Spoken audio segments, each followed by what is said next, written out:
जुहू चौपाटीवरती ज्या पद्धतीत कचऱ्याचं साम्राज्य हे मागच्या 8 दिवसापासून पसरलेलं आहे आणि याची रियालिटी चेक लोकशाही मराठी करत आहे। आजचा 9वा दिवस उजळलेला आहे। आज देखील जैसे ते परिस्थिती जी आहे ती आम्हाला पाहायला मिळते। पण इथे येणारे जे सर्वसामान्य नागरिक दररोज मॉर्निंग वॉक करणारे त्यांच्याशी आपण जाणून घेऊया काय नेमकी परिस्थिती आजही पाहायला मिळते।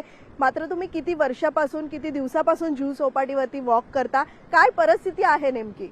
मी गेले 5-10 वर्ष मी येतोय वॉकसाठी इथे जुहू चौपाटीला। पण ही जी पावसाची परिस्थिती आहे, इथे कचऱ्याचे साम्राज्य आहे हे वर्षानुवर्ष असंच चालू आहे आणि हे आम्ही दरवर्षी बघतोच आहे। बीएमसीचे कर्मचारी, त्यांचे सफाई कामगार सगळे कामं करतायत, पण ते कुठेतरी त्यांची यंत्रणा अपुरी पडते असं वाटतं ते। कारण आम्हाला एक सामान्य नागरिक म्हणून आम्हाला जुहू चौपाटीला फिरायला येणं खूप आवडतं आणि आमची ही जागा, हक्काची जागा आम्हाला स्वच्छ पाहिजे, निरोगी पाहिजे, हीच आमची इच्छा असते। ती आम्हाला सरकारकडनं बीएमसीकडून आम्हाला पूर्ण करावी अशी आमची इच्छा आहे। आदमी कम है और इसका कोई परमानेंट सोल्यूशन होना चाहिए।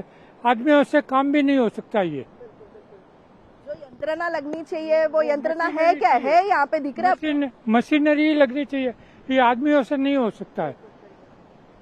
क्या लगता है इतने बड़े तौर पे टैक्स पे ही है, जो पे करते हैं मुंबईकर्स जो पे करते हैं उनको रिटर्न में ऐसा खराब हवा मिल रहा है। आप खुद यहाँ पे मॉर्निंग वॉक कर रहे हैं, यही कचरे में से आप जा रहे हैं, वॉक कर रहे हैं।